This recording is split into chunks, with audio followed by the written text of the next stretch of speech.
안녕하세요. 어느덧 40줄이 넘어 두 아이와 남편과 넷이서 오순도순 재밌게 살아가고 있는 한 여성입니다. 저는 26살에 결혼을 해서 지금까지 10년이 넘게 결혼 생활을 하고 있는데요. 얼마 안 되는 결혼 생활이지만 나름 우여곡절이 좀 있었어요. 저의 결혼 생활의 우여곡절은 다름 아닌 시누이 때문이었습니다. 저희 시누이는 참 순진한 것 같으면서도 철이 없고 웃는 얼굴로 사람 화나게 하는 게 특기인 사람인데요. 얼마 전 그런 시누이를 제대로 휘어잡고 지금은 아주 편하게 지낼 수 있게 되었답니다. 제가 어떤 방법으로 시누이를 휘어잡았는지 저의 사연을 통해서 알려드릴게요. 먼저 시누이 이야기를 하기 전에 저의 결혼에 대해 이야기를 해야겠죠. 저는 남편과 소개팅을 통해서 만났어요. 만나면 만날수록 마음이 따뜻한 사람이라는 게 느껴지고 저랑 유머 코드라든지 여러 가지로 잘 맞아서 연애도 결혼도 다이렉트로 하게 되었답니다. 남편과 결혼을 하면서 시댁 쪽으로 인사를 갔을 때 시댁 부모님은 정말 좋으신 분들이었어요. 두 분은 시아버지가 벨트 공장을 운영하시고 시어머니가 일을 도와드리며 경기도 쪽에서 지내고 계셨는데요. 사업하시는 분이라 성격이 갈갈하면 어떡하나 고민을 하고 갔었는데 막상 가보니 두 분 다 저희 남편처럼 따뜻한 분들이셨어요. 왜 우리 남편이 그렇게 마음씨가 따뜻했는지 알 수 있는 부분이었죠. 두 분 다 인자하신 덕분에 첫 만남 때부터 편안하게 인사드리고 식사까지 잘하고 올 수 있었어요. 근데 좋은 분위기 속에 딱 한 명 마음에 걸리는 사람이 있었는데 그게 바로 우리 시누이였어요. 시누이는 첫 만남 때부터 은근히 제 속을 긁는데 처음에는 정말 성질대로 하고 싶더라고요. 시누이는 저를 보자마자 인사도 하기 전에 딱 첫 마디를 했는데 그 말에 제가 얼마나 당황스러웠는지 모릅니다. 어머, 언니, 우리 오빠보다 1살 어리다고 들었는데 3살은 나이 많아 보이는 것 같다. 언니 옛날부터 노안이란 소리 많이 들었죠? 되게 나이 들어 보이네? 시부모님께 먼저 인사를 드리고 시누이한테 반갑게 인사하려고 준비하는 저에게 시누이는 다짜고짜 저보고 노안이라며 무안을 주더라고요. 저는 당황스러워서 뭐라고 대답을 해야 하나 고민을 하고 있는데 그때 남편이 나서주었죠. 야, 넌 처음 만나는 자리에서 그게 무슨 말버릇이야? 그리고 아무리 친하다고 해도 사람 면전에다 두고 그런 소리를 하고 있어? 너나 관리 좀 해. 너랑 나랑 밖에 나가면 누나 소리 듣는 사람이 누군데 지금 어디다 대고 나랑 결혼할 사람을 건드려? 너 혼나볼래? 뭐야 진짜? 오빠 핏줄은 나거든? 누굴 감싸는 거야 진짜? 엄마, 오빠 봐. 진짜 어이없지 않아? 시누이는 남편이 한마디 하는 소리에도 아랑곳하지 않았어요. 완전 아나무인 태도로 이번엔 시어머니까지 끌어들이더군요. 근데 여기에서도 우리 시어머니가 나이스하게 대응을 해주셨죠. 예, 오빠 말이 맞아. 넌 내가 그 말버릇 좀 고치라고 했지. 너 그렇게 물불 안 가리고 말하는 거 문제라고 했어 안 했어? 빨리 네 새언니한테 미안하다고 해. 내가 보기엔 예쁘기만 하구만 뭐가 노안이라는 거니? 시어머니는 오히려 시누이에게 한 방 날려주셨고 시누이는 마지못해 저한테 미안하다고 했었답니다. 덕분에 저도 기분 나쁘지 않게 잘 넘어갈 수 있었어요. 그렇게 살짝 어색할 뻔했던 인사를 마치고 나서 저희는 무사히 결혼을 할 수 있었습니다. 결혼할 때는 시아버지께서 집을 해주셔서 서울 쪽 아파트에서 신혼생활을 시작할 수 있었죠. 신혼생활을 하면서 정말 남편과 알콩달콩 재밌게 살았어요. 시댁 쪽에서는 저희한테 신경을 많이 쓰는 것도 아니라서 그 힘든 시댁살이도 저는 경험해보질 않았었죠. 그렇게 행복한 결혼 생활에 5년이라는 시간이 지났어요. 저희는 둘 다 일을 하고 있었기 때문에 아이는 좀 나중에 가자는 생각이 있어서 결혼 후 5년 동안은 각자 일에 집중하고 신혼을 즐기고 있었습니다. 저희의 생각은 양쪽 부모님들도 전부 다 동의를 하셨기에 저희는 정말 부담 없이 저희의 생활을 하고 있었죠. 근데 딱 한 사람한테서 태클이 들어왔는데 그게 바로 우리 시누이였어요. 우리 시누이는 명절 때나 언제나 만나면 꼭 한 번씩 태클을 걸고 넘어지는데 그때마다 정말 짜증이 확 올라오더라고요. 언니, 도대체 애도 안 낳을 거면 오빠랑 연애나 쭉 하지 왜 결혼했어요? 혹시 어디 문제 있는 거 아니에요? 혹시 애가 안 생기는 건데 괜히 자존심 상해서 지금 계획 없다고 그러는 거 아니에요? 네? 아가씨, 그게 무슨 말이에요? 제가 왜 그런 걸로 자존심 상한다고 거짓말을 하겠어요? 아니, 그렇잖아요. 결혼한 지가 언젠데 아직도 아기가 안 생기냐고요. 내 주변 사람들 보면 다 결혼하고 얼마 안 돼서 애 낳고들 하던데 언니랑 오빠는 아직도 애가 안 생긴다는 게 난 좀 이상해서요. 신우이가 여기까지 말을 하자 저희를 이해하고 응원해 주시던 시부모님도 설마 하는 눈빛으로 저희를 보기 시작했어요.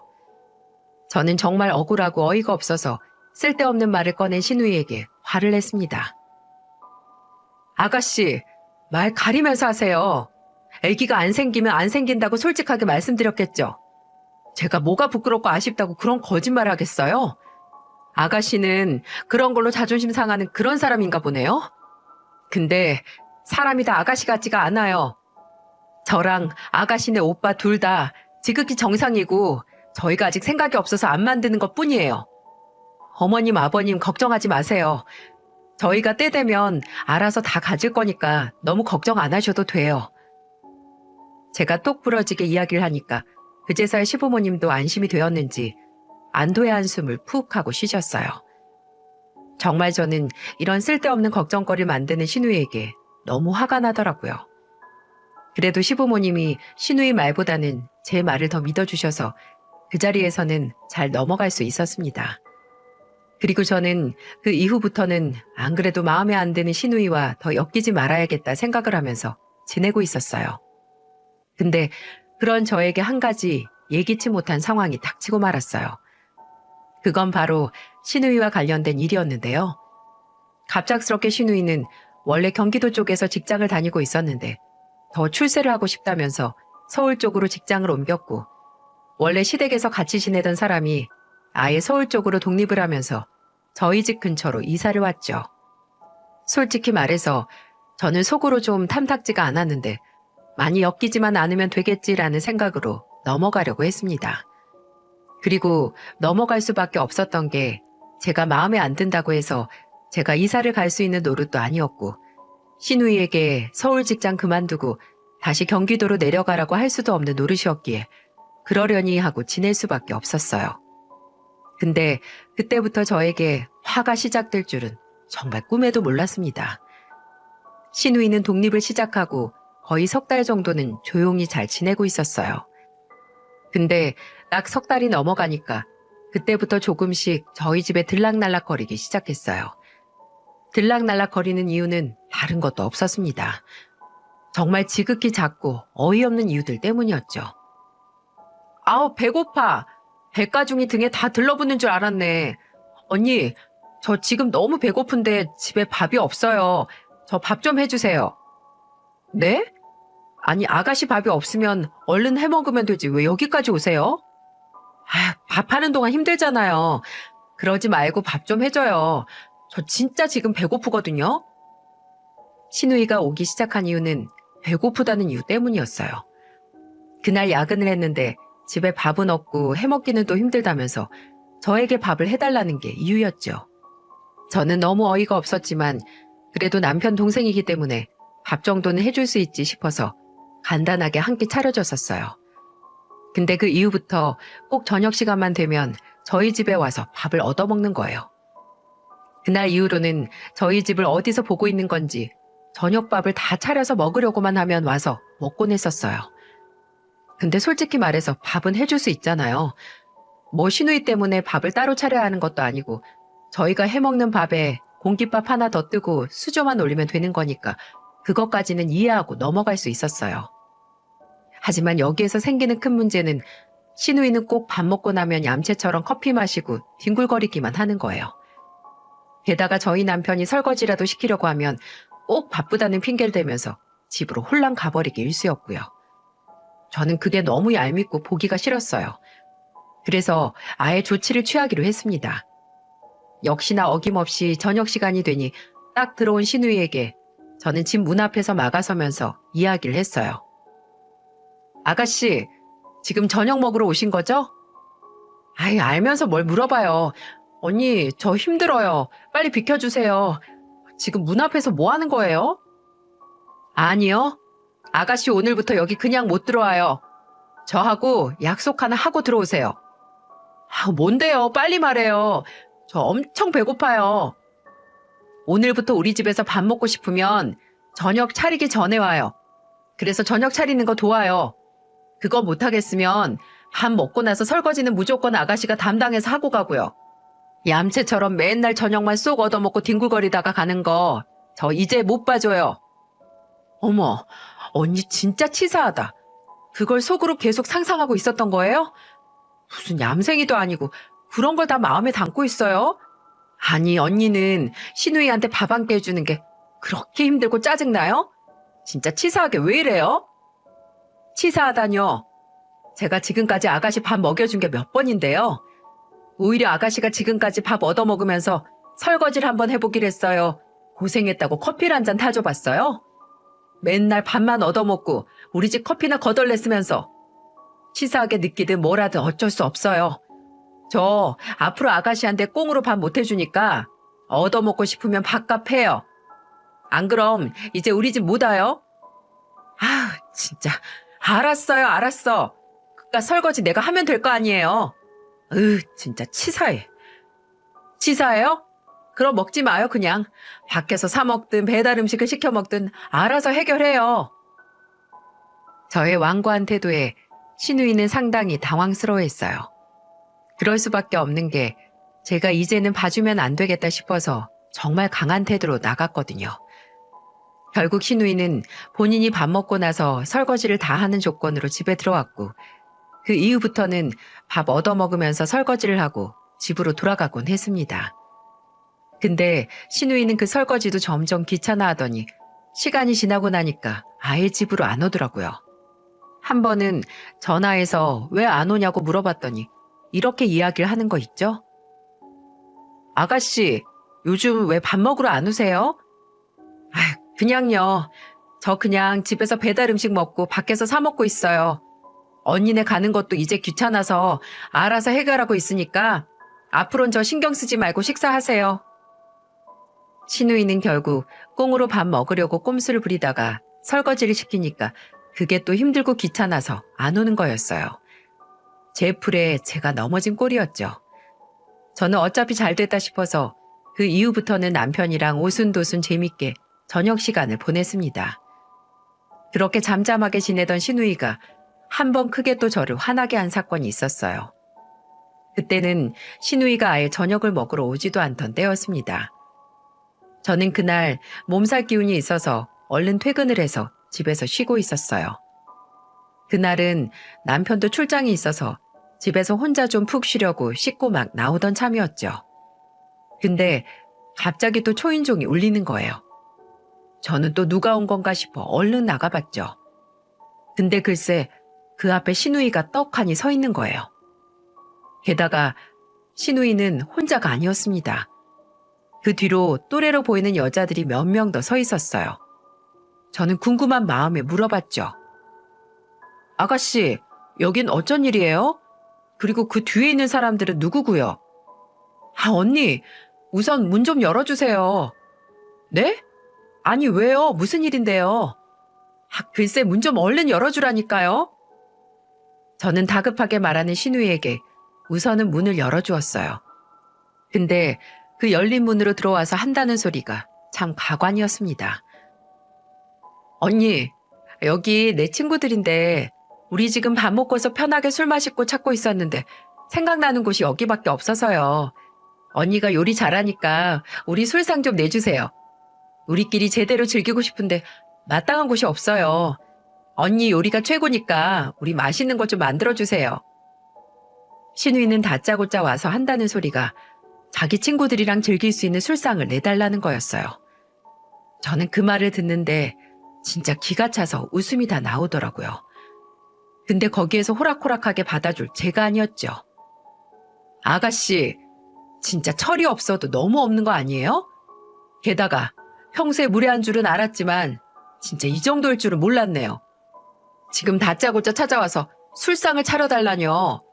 그게 지금 말이나 되는 소리예요? 내가 무슨 아가씨 종이에요? 아님 가정부도 아닌데 무슨 갑자기 술상을 내달래요? 사람이 염치가 없어도 정도껏 없어야지. 됐고요. 아가씨한테 내줄 술상 없으니까 술집 알아보세요. 여기는 아가씨가 막 드나드는 술집이 아니에요. 언니, 치사하게 왜 이래요? 그냥 한번 차려줄 수도 있는 거지. 언니 꼴을 딱 보니까 우리 오빠도 이렇게 막대하죠? 우리 오빠 불쌍해서 어떡해? 이제 보니 오빠는 지인도 집에 못 데리고 오겠네. 언니 무서워서. 언니, 그러다 우리 오빠 도망가요. 이렇게 억세고 이기적인 사람이랑 어떻게 같이 산대요? 우리 오빠가 너무 착해서 큰일이다 진짜. 뭐라고요? 진짜 보자 하니까? 지금 아가씨 몰라도 한참을 모르고 있는 것 같은데요. 우리 남편은요, 애초에 그런 사람이 아니에요. 이렇게 개념 없이 막무가내로 사람들 데려와서 술상 내와라 하는 노개념 인간이 아니라고요. 어쨌든 아가씨한테 내줄 술상 없으니까 당장 저 사람들 데리고 가요. 저는 한창 기분이 나빠서 저를 비꼬는 아가씨에게 지지 않고 말했어요. 그래도 꿈쩍을 안 하고 있길래 아예 문 밖으로 밀어버리고 문을 이중으로 꼭꼭 닫아버렸어요. 어찌나 어이가 없는지 저는 그날 이후로 남편에게도 신우이의 만행을 일러버렸고 남편은 제 이야기를 듣자마자 신우이를 불러다가 호되게 혼을 내버렸답니다. 그러더니 좀 잠잠해지더라고요. 근데 거기에서도 정신을 못 차린 신우이는 또 얼마 못 가서 제 속을 긁어대기 시작했어요. 그때는 시어머니와 시아버지의 결혼 기념이었어요. 저희는 매년 양가 부모님의 결혼 기념일도 살뜰하게 챙겨드렸고 그 해도 마찬가지로 시부모님께 용돈을 보내드린 상황이었죠. 금액도 적지 않았어요. 올해는 두 분이서 여행을 간다고 하시길래 여행 가서 넉넉히 쓰시라고 100만 원을 보내드렸는데 그 이후 며칠 뒤에 신우이한테서 전화가 왔더라고요. 네, 아가씨 무슨 일이세요? 언니, 다른 게 아니고요. 이번에 우리 엄마 아빠 여행 가는 거 알죠? 그거 내가 비행기랑 숙박비랑 다 알아보고서 보내드리는 거예요. 근데 생각해보니까 언니네가 있는데 저 혼자 이걸 다 부담한다는 게 말이 좀 안 되는 것 같아서요. 그래서 하는 소린데 이거 총 300만 원 들었는데 그중에 언니네가 200만 원 부담하세요. 두 사람이니까 두 몫은 해야 할 거 아니에요. 네? 아니 그게 무슨 갑작스런 소리예요. 저흰 두 분 여행 가서 쓰시라고 100만 원 해서 보내드렸어요 이미. 그거 아가씨가 하시기로 했으면 다 하시면 되지. 왜 이제 와서 저희한테 돈 내놓으라고 하시는 거예요? 그것도 200만 원이나. 아가씨가 시작한 거면 아가씨가 더 많이 내든가 해야지. 그게 무슨 말도 안 되는 요구예요? 이 언니 또 치사하게 나오네. 지금 우리 엄마 아빠한테 200만 원 더 쓰는 게 그렇게 아까워서 그러는 거예요? 진짜 너무 쫌생이 아닌가? 쫌생이라뇨. 진짜 어이가 없어서. 미안한데요 아가씨. 저는 더 보탤 돈이 없어요. 이미 아가씨가 처음부터 계획해서 한 거면 아가씨가 알아서 다 책임지세요. 저희는 100만 원 이미 다 보내드렸으니까. 진짜. 언니, 왜 그렇게 사람이 인정머리가 없어요? 우리 엄마 아빠한테 돈 쓰는 게 그렇게 아까워요? 우리 엄마 아빠가 언니한테 얼마나 잘하는데. 진짜 불쌍하다 불쌍해. 아니 이런 며느리도 며느리라고 데리고 있는 우리 부모님 진짜 천사 아니야? 짜증나. 신우이는 제가 돈을 못 내겠다고 하니 또다시 막말을 하면서 짜증을 내기 시작했어요. 아니 근데 제 입장에서는 정말 매년 결혼기념일을 챙겨드리고 있었고 이번에는 여행 가신다고 100만 원까지 보내드린 상황이라 200만 원을 저희가 낼 이유가 없다고 생각했어요.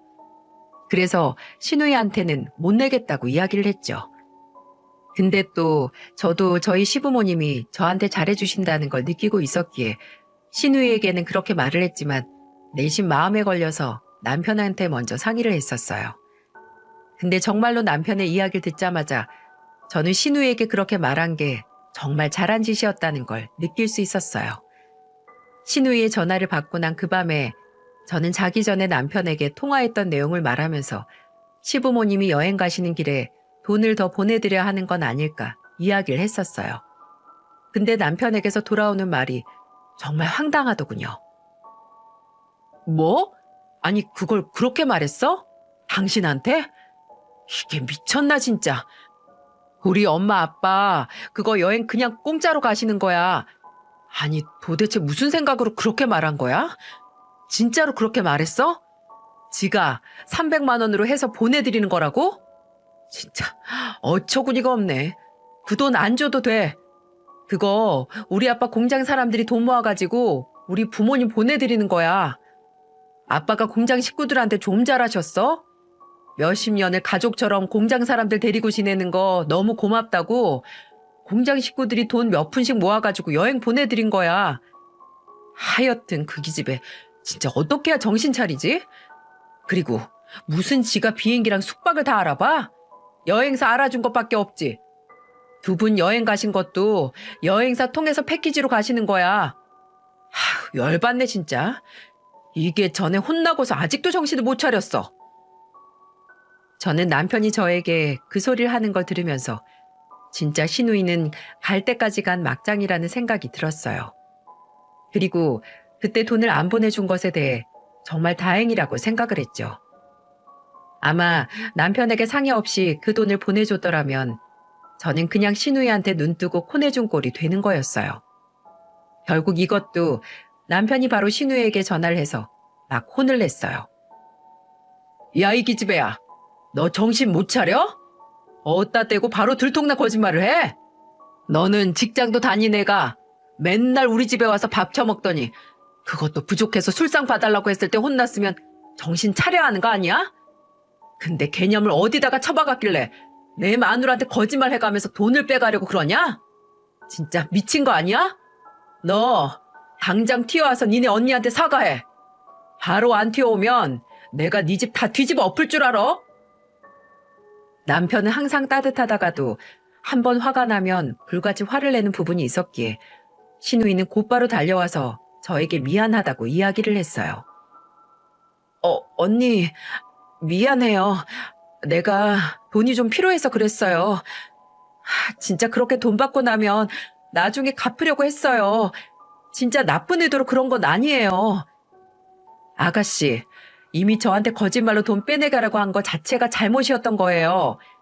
정말 눈 가리고 아웅하는 것도 아니고 이렇게 바로 들킬 거짓말을 왜 하는 거예요? 제가 이해가 안 돼서 그래요, 이해가. 미안해요. 다시는 안 그래요. 직장도 다니는 사람이 제발 정신 좀 차리세요, 아가씨. 맨날 돈 버는 족족 죄다 식비로 쓰고 노는데 다 써버리니까 돈이 없는 거 아니에요. 앞으로 또 한 번만 이러면 그땐 저도 가만히 안 있을 거예요. 저도 이때는 화가 나서 시누이에게 화를 냈고 시누이는 그 이후부터는 좀 잠잠해지는 듯 했어요. 그렇게 시누이와의 사이가 좀 잠잠해질 때쯤 저는 아기를 낳게 되었고 결혼 후 좀 늦게 가진 아이는 하늘에서도 축복을 세게 주었는지 글쎄 쌍둥이를 출산하게 되었습니다. 딱 저희가 예상한 대로 5년 후에 아기를 가졌는데 아기가 그렇게 예쁠 수가 없더라고요. 그리고 이때는 시누이도 지 조카는 예뻐 죽겠는지 하루가 멀다 하고 저희 집으로 찾아와서 조카들을 잘 봐주고 그랬어요. 그 모습을 보니 조금은 정신을 차린 건가 싶기도 하고 고마운 마음도 있어서 한 번씩 시누이에게 용돈도 주면서 저희는 점점 사이가 좋아지고 있었습니다. 그렇게 한 몇 년을 더 보냈던 것 같아요. 우리 아이들이 커가면 커갈수록 시누이도 한 번씩 장난감도 사다 주고 옷도 사다 주면서 고모 역할을 아주 잘하고 있었죠. 남편도 평소에 동생 칭찬하는 사람이 아닌데 그때는 시누이한테 좋은 말도 해주면서 그렇게 더 돈독해지더라고요. 그 모습이 저도 보기 좋아서 이대로만 가면 정말 더할 나위 없이 행복하겠다 싶었답니다. 하지만 그 행복도 얼마 못 가서 또 깨지고 말았어요. 그때는 한창 시누이와 사이도 좋고 잘 지낼 때였어요. 여전히 시누이는 제 속을 한 번씩 벅벅 긁으면서 화를 돋을 때가 있었지만 시누이와 지내면서 하나 느꼈던 건 이 사람은 특별한 악의가 없어도 말을 좀 함부로 내뱉는 경향이 있다는 거였어요. 저를 딱히 미워하는 건 아니지만 그냥 이 사람 성향 자체가 한 번씩 상대를 꼬아서 대하는 버릇이 있었을 뿐이었죠. 물론 그것도 잘못된 거지만 저는 이 성향을 알고 나니까 그냥 신우이가 하는 말들을 한 귀로 듣고 한 귀로 흘리게 되더라고요. 그리고 여기에 점점 익숙해지니까 신우이가 그리 믿게 느껴지지도 않았습니다. 그렇게 서로에게 적응하며 잘 지내고 있던 와중에 신우이에게 일이 하나 닥치게 되었어요. 그건 서울에서 한번 직장을 옮긴 뒤로 잘 다니고 있었는데 갑작스런 회사 규모 축소로 신우이가 잘리게 된 사건이었죠. 신우이가 저희 집까지 찾아와서 엉엉 울길래 그때 정말 안쓰러운 마음이 들었었어요. 언니, 저 진짜 이 회사에서 일 열심히 했거든요? 근데 어떻게 이렇게 사람을 막 잘라버리는 게 어딨어요? 요즘 제 취업이 얼마나 어려운데 나 진짜 너무 막막해요, 언니. 아가씨, 울지 마요. 또 생각해보면 길이 있을 거예요. 제 취업 어렵다고 해도 어디든 또 들어가는 사람들은 들어가더라고요. 그러니까 제가 도와줄 테니까 한번 같이 일자리 찾아봐요. 언니 고마워요. 진짜 나 너무 막막해요. 나 진짜 뭘 해야 될지 모르겠어요. 신우이는 막막하다며 저에게 하소연을 했고 저는 그런 신우이를 달래주는 것 말고는 해줄 수 있는 게 없었어요. 그 뒤로 신우이는 징징 짜면서 새로운 일자리를 알아보고 있었는데 정말 제 취업이 어려운 시대가 맞는지 면접을 보는 족족 다 떨어지더라고요. 그런 신우이가 안타까운 마음에 저도 일자리를 몇 군데 더 알아봐주고 그랬었는데 쉽게 연결되지가 않았어요. 그 뒤로는 그냥 뒤에서 응원만 하고 있었는데 어느 날 또 신우이가 갑작스런 이야기를 하는 거예요. 언니, 저요. 그냥 취업하는 거 때려치우고 사업이나 하나 하려고요. 뭐 거창한 거 아니고 요즘 속눈썹 펌이랑 네일 아트 해주는 거 있잖아요. 그거 그냥 자격증 따고 공부만 조금 하면 누구나 다 할 수 있는 거래요. 그래서 청년 창업도 알아보면서 지금 기술 배우러 다니고 있어요. 어머, 너무 잘 됐다. 그래요, 아가씨. 평소에 그런 분야에 관심 많았으니까 잘할 수 있을 거예요. 잘 생각했어요. 창업이 뭐 쉬운 건 아니지만 요즘 청년 창업자들도 많이 늘어난다고 하잖아요. 이번에는 제대로 한번 해봐요, 아가씨. 네, 언니 고마워요. 저 진짜 제대로 해볼게요. 신우이는 그렇게 정신을 차리고서 한창 기술을 열심히 배우러 다녔었어요. 이때는 밤 늦게까지 실습하고 공부한다면서 고생을 하길래 제가 몇 번 도시락도 싸다가 학원에 보내주곤 했었죠. 그만큼 신우이는 참 열심히 했어요. 그렇게 한 1년 정도 공부를 하고 또 네일아트 샵에서 보조로 일을 하면서 기술을 익혔고 처음 계획한 대로 가게 자리를 알아보면서 창업 준비를 하더군요. 그때 당시에 열정이 대단히 커 보였기 때문에 저와 남편은 응원을 해주고 있었습니다. 근데 그러던 와중에 또 신우이한테서 당황스러운 이야기가 또 들려왔어요. 언니, 오빠, 내가 진짜 창업하려고 그동안 얼마나 열심히 준비했는지 알죠? 근데 내가 직장 다니면서 돈 모으고 대출을 받았어도 돈이 좀 부족해서 말이에요. 미안한데 나 2천만 원만 빌려주면 안 될까요? 진짜 제가 갚을게요. 내가 얼마나 열심히 했는지는 솔직히 둘이 옆에서 봐서 다 알잖아요. 언니, 저 진짜 딱 2년만 쓸게요. 2년 뒤에는 원금에 이자까지 해서 갚을 테니까 저 돈 좀 빌려주세요. 네? 진짜 갚을게요. 필요하면 차용증까지 쓸게요. 갑작스럽게 또 돈을 빌려달라고 하는 신우이를 보면서 저희 부부는 고민이 깊게 되었어요. 솔직히 그동안의 신우이의 모습을 보면 정신을 차린 것 같아서 도와주고 싶은데 저희한테는 쌍둥이도 있고 모아야 하는 돈이 있었기에 선뜻 내주는 게 쉽지가 않았거든요. 그래서 남편과 며칠을 고민하면서 상의를 했고 결론은 저희가 1년 동안 꼬박 모은 적금이 하나 있었는데 이게 마침 만기도 다 되었고 우리가 바로 쓸 돈은 아니었기 때문에 2년 정도는 빌려줄 수 있겠다는 결론을 내게 되었습니다. 2천만 원이라는 거금을 빌려주기로 마음먹고 나서 신우이를 불러서 저희는 차용증까지는 아니더라도 각서를 쓰게끔 했어요. 왜냐하면 사람이 돈 앞에서는 또 어떻게 바뀔지 모르는 것이기에 저희는 신우이에게 저희가 요구하는 대로 각서를 쓰라고 했고 신우이는 정말로 그대로 각서를 썼습니다. 각서 내용은 이러했어요. 만약 2천만 원을 약속된 2년 안에 갚지 않을 시 돈을 갚을 때까지 갑이 요구하는 모든 것을 그대로 따르겠습니다. 이 각서를 받고 나서 저희는 신우이에게 돈을 빌려주었어요. 그렇게 신우이는 저희에게서 받아간 돈으로 네일샵을 차렸어요. 일을 하다 보니 신우이는 손재주가 있어서 그런지 장사가 잘 되기 시작했어요. 단골 손님이 늘어가고 그곳을 찾는 사람들이 늘어나면서 하루하루 돈 버는 재미에 빠져서 살더라고요.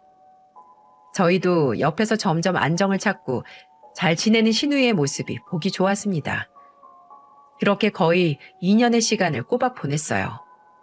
근데 그 뒤로 2년이 넘었는데 신우이가 글쎄 돈을 안 갚는 거예요. 약속된 상환일이 지났는데도 연락이 없어서 제가 먼저 신우이에게 전화를 했습니다. 아가씨, 우리한테 돈 갚기로 한 날짜 지났는데 왜 연락이 없으세요? 혹시 돈 준비 안 되셨어요? 아, 맞다. 그 2천만 원이요? 아우, 언니, 설마 진짜로 그 돈을 받을 생각이에요? 뭐라고요? 당연하죠. 그거 우리가 얼마나 힘들게 모은 돈인데요. 그럼 아가씨는 설마 그 돈을 안 갚으려고 했었어요? 아니, 처음에는 당연히 갚을 생각으로 빌리긴 했는데 근데 생각해보니까 그렇잖아요. 우리가 무슨 남남도 아니고 어려울 때 서로 도우면서 지낼 수도 있는 건데 그걸 진짜로 받으려고 하는 게 너무 웃기지 않아요? 가족끼리 너무 돈돈거리는 거 추잡해요, 언니. 뭐라고요? 추잡이요? 아가씨 지금 우리가 돈 안 빌려줬으면 지금 그렇게 일할 수 있었을 것 같아요? 아니, 아가씨가 각서까지 써가면서 그렇게 돈을 빌려갔으면 당연히 약속한 날짜에 갚을 생각을 해야지. 어떻게 또 그 돈 홀랑 다 먹고 튀려는 생각을 해요? 어머, 이 언니도 말 심하게 하네. 먹고 튀다녀. 내 말이 틀렸어요? 어떻게 그 2천만 원을 그대로 돌려받을 생각을 하냐고요. 우리가 남남도 아니고. 그럼 정 받아야겠으면 1,000만 원만 받아가요. 그것도 솔직히 내가 많이 주는 거예요. 가족끼리 이렇게 돈 받아가는 사람이 어딨어요? 적반하장으로 나오는 신우이를 보면서 저는 정말 헛웃음이 다 났어요. 저는 이때 각서를 받아놓길 너무 잘했다는 생각이 들면서 그 각서를 빌미로 신우이가 제대로 정신을 차리게끔 해주었어요. 저는 우선 우리 말은 씨알도 안 먹힐 거라고 생각을 해서 이 모든 사실을 전부 다 시부모님께 말씀을 드렸어요. 그랬더니 우리 시아버지가 완전히 화가 나서는 거의 버선발로 서울로 올라오셨더라고요. 사실 저희 시아버지는 저희가 신우이에게 돈을 빌려줬다는 사실도 모르고 계셨어요. 시아버지는 가족 간에도 돈 거래는 함부로 하는 것이 아니라고 하시면서 늘 서로 돈 거래는 조심스럽게 하라고 이야기를 해주셨던 분이었거든요. 그래서 시아버지께는 말씀을 안 드리고 신우이에게 돈을 빌려줬던 건데 신우이가 이렇게 나오니 저는 아버님께 말씀드릴 수밖에 없었습니다. 모든 이야기를 들으신 시아버지는 그동안 경기도권에 사셨어도 바쁘단 이유로 서울에 거의 오신 적이 없었는데 이 큰일을 치른 신우이를 가만둘 수 없으셨는지 한 걸음에 달려오셨더라고요. 그리고는 저와 제 남편을 신우이 가게로 부르셨고 신우이가 보는 앞에서 그 각서를 꺼내 보이라고 하셨어요. 네 오빠네 부부한테 각서 쓰고 돈 빌린 거 사실이냐? 바른 대로 말해. 다 알고 왔으니까. 아빠. 네, 돈 빌렸어요. 이게 진짜? 그래 놓고 돈을 못 갚겠다고 했다면서? 그것도 사실이냐? 맞는데 죄다 안 준다는 건 아니었고 그중에 1,000만 원은 준다고 했어요. 이게 어디라고 그렇게 당당해? 2천만 원을 빌렸으면 2천만 원을 다 제대로 갚아야지. 그 반은 왜 날려먹는데? 이게 아주 요즘 정신 차리고 잘 산다고 오냐오냐 해줬더니 기고만장해져서는 안 되겠다 이미야. 그 각서 있지? 거기에 뭐라고 적혀있냐? 네, 아버님. 저희가 빌려준 돈을 안 갚을 시 갚을 때까지 저희가 하는 요구대로 하기로 되어 있어요. 그래? 좋다. 그럼 얘는 아주 쎄 빠지게 고생을 좀 해봐야 하니까 니네 그 도축장 있지? 거기서 일 좀 하라 그래. 거기에서 번 돈은 죄다 너한테로 들어가게끔 하고. 아빠, 그러는 게 어딨어요. 도축장이라뇨. 아우, 그런 잔인한 데서 제가 어떻게 일을 해요.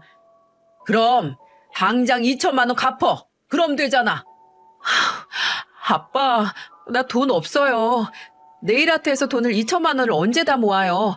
죽었다 깨어나도 없어요. 그러니까 그 돈 갚아질 때까지 도축장에서 일하라고. 너 일 제대로 안 하기만 해. 그럼 이 가게고 뭐고 내가 다 뒤집어 엎어버릴 거니까. 시아버지는 저에게 시누이를 제가 일하는 도축장으로 데리고 가서 일을 시키라고 하셨어요. 저는 도축장에서 따로 일을 하고 있었기 때문에 제가 일하는 곳으로 가서 알바라도 시키라고 하셨어요. 저는 그날로 그 도축장 사장님께로 가서 알바 자리 하나 달라고 했고 시누이는 그곳에서 청소를 맡아서 하는 일을 하게 되었죠. 거기서 시누이는 온갖 기름에 더러운 이물질들을 매일 닦는 일을 하게 되었어요. 일주일에 3번은 꼽아 네일 아트샵 문을 닫고 제가 일하는 곳으로 와서 청소를 맡아서 하고 있었죠. 근데 진짜 2주일도 못 가서 완전히 넉다운이 되어버렸더라고요.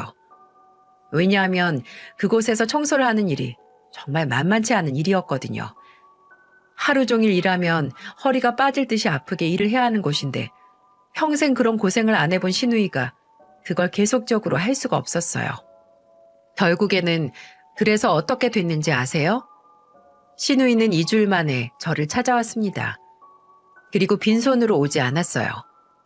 현금으로 2천만 원을 딱 뽑아서 온 거 있죠? 언니, 저 진짜 다시는 거기서 일 시키지 말아주세요. 정말 너무너무 힘들어요. 미안해요, 언니. 언니랑 오빠가 정말 힘들게 번 돈인데 내가 그걸 모르고 막무가내로 못 갚겠다고 했어요.